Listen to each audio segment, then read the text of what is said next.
Because let me tell you, I have fallen off the wagon. Not even fallen off the wagon. The wagon is broke down. The tire has gone this way to the left and the other one went that way to the right. It is broke down and yeah, fallen off the wagon. It's gone.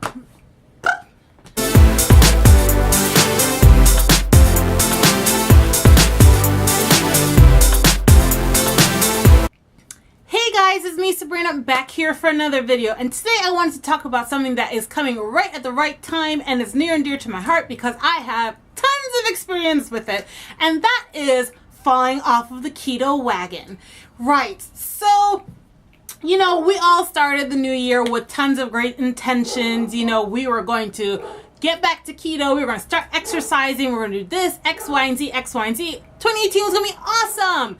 And now we find ourselves at the end of February, and some of us might have stumbled along the way a little bit.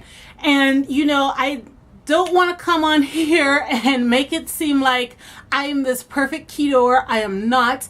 I have often had planned carb days that turned into carb weekends, that turned into carb weeks, and so I know exactly where you are. So I just wanted to give a couple words of advice that might help you if you've kind of slipped up in your keto journey and help you to get back on the wagon. Now, first and foremost, the most important thing if you have slipped up on your keto journey is to not beat yourself up about it. Don't beat yourself up about it because it happens. This is a journey. This is a lifestyle. Every day is an opportunity for you to make a different choice. Now, sometimes, admittedly, because we're human, we make bad choices, and that is nothing to beat yourself up about. Don't freak out. Don't weigh yourself and say, oh, I could have been so much lighter if I hadn't, you know, had that cheesecake or whatever. Yeah, you could have, but you know, it happens. Don't freak out about it. There's no reason to like cry a whole river over it. You just kind of gotta let it go and let be. Now, so you've had this carb day, carb weekend, carb week, right? So it's really important that you take the time to identify what has caused you to break. Was it a planned break that just went terribly, terribly wrong? Is your life a complete shit show at the moment and you've just got too much going on that you can't do it? Are you feeling hungry? Are you feeling deprived? Is there something with you personally that's just not, for some reason, you're not feeling full like everybody else on Instagram is?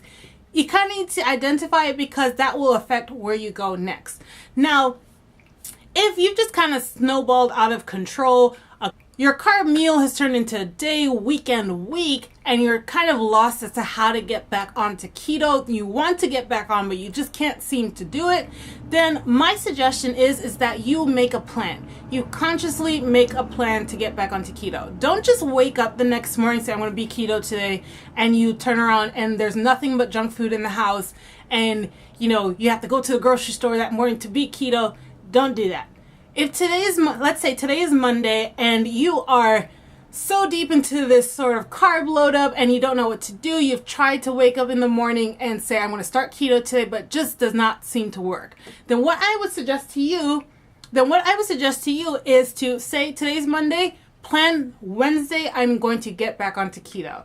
Make that commitment to yourself. That way you can give yourself the time you need to gradually prepare everything that you need. And also, which is the case for me often, it's the idea to get it all out of your system. Just get it out of your system. You don't want to, on the morning of Wednesday, be like, oh man, I should have had that bagel. I should have had that last piece of cheese or, you know, bread, pasta, rice, whatever it is. Give yourself the time to just close up shop. Empty out the house again, get all the groceries that you need in, do your meal prep, you have everything. So Wednesday morning, the day you have promised to get back onto keto, you have everything in place and you are ready to go. Set yourself up to actually do what you plan to do. Don't wake up that morning where you've got tons of bread and pasta and rice all over the place and you've got no vegetables or meats or heavy cream to make your tea or coffee. Don't do that to yourself because that is just leaving you to fail. So that's the first tip for that first scenario. For the second thing, if things are happening in your life, like I always see on Instagram or in the forums, you know, my house is burnt down, I have no place to take my kids, and I don't know how I'm going to stay with keto. I need some advice as to what to do. You know, you're going through something and you're worried about how to stick to keto. My suggestion is hit pause on keto. Keto can wait. Yes, keto is so beneficial for your overall health, mental clarity, energy, mood stabilization, hormones, everything. Yes, keto is amazing. But if you are genuinely going through something right now, make your first priority to get through whatever you're going through. You know, find your place to live. You know, get that new refrigerator because your old one just died on you. Get all of that worked out and then get back to keto. Of course, if you can manage somehow during all of that to when you do eat, make better low carb choices, that's amazing. But don't add more stress to your life by feeling that you have to stick to keto. Your diet or your new way of eating should not add stress to your life. If it's stressful for you right now in the time in your life to be keto, then maybe it's not the time to do it. Keto should alleviate some stress for you, get you feeling better, more energized, and help you to go through the life stresses. It should not add to your stress plate for this week. So that is my other suggestion. If you are going through, girl, go through, then come back to keto. If that's the reason why you're breaking and you're on carbs and you've fallen off this wagon, then do that. Get that under control. Come back here. The best way to really have longevity in a new way of eating or lifestyle is to plan and be mentally prepared to do it. Because it's hard enough with all the extra stuff going on. So don't let keto be your stress. It's not supposed to be. Deal with what you gotta do. Do you, boo. Come back. We'll start again. Okay?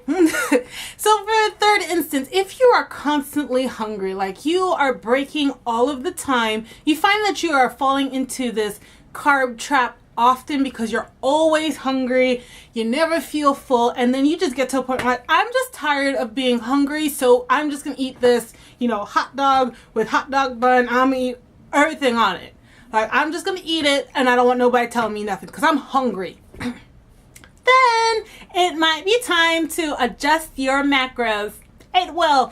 I will actually leave a link down to a really great macros calculator. You can pick your level of deficiency from your BMR, I think it is. Yes, base metabolic rate. You can pick your level of you can really adjust there to see how much you want to be under. Normally, it suggests that you should aim for about 20% deprivation from your BMR. And if you are finding that you're hitting that 25-30, it might mean that your macros are too low and it might need you to up it a little bit so that way you can feel full.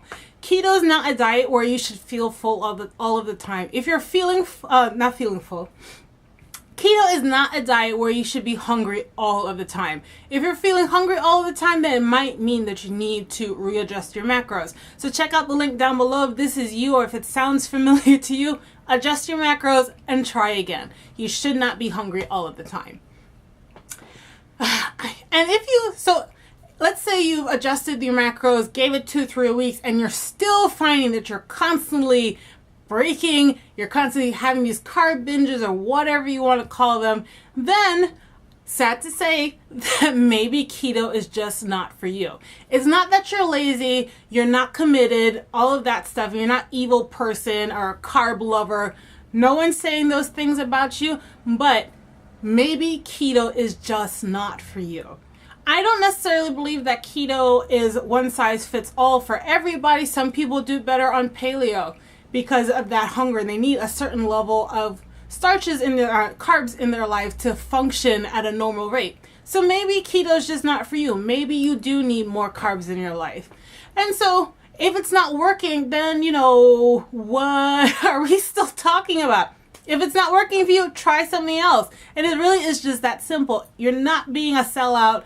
You're not, losing faith in the process. That is not it at all. Do what you gotta do and come back, do what you need to do. If you're not feeling if you're not feeling good, you're always hungry all the time, even after adjusting your macros, then maybe keto is just not for you. And that's okay. I know some of these forums will bite your head off if you even mention having like lusting after some pizza. I've seen them. I know. That's not the kind of space that I'm creating here. Maybe keto is just not for you. And that is, from me to you, an honest thing. Maybe it's not for you, and that's okay. That is okay, folks. So yeah, that's really my 3 tips for falling off of the wagon. You know, I've seen the other videos and they're always talking about how to get back into ketosis fast. I mean, yeah, I'm sure that's useful. Well, I'll just say for myself, normally what I try to do after a carb day is I try to eat quite a bit in the evening of my carb day. When I'm stopping, okay, this is my carb day for the evening, I want to eat a heavier meal because that way it makes it easier to fast the next day. So I might not eat until 2 or 4. I think fasting after carb is a carb up, carb binge, whatever you want to call it, is best. So that's my own personal thing that I try to do when I can. So yeah, thanks guys for watching this really quick video. Yeah, if you haven't subscribed, consider subscribing. Thumbs up if you enjoyed this content. And of course, questions and comments are always welcome down below. Thanks guys for watching. Until next week.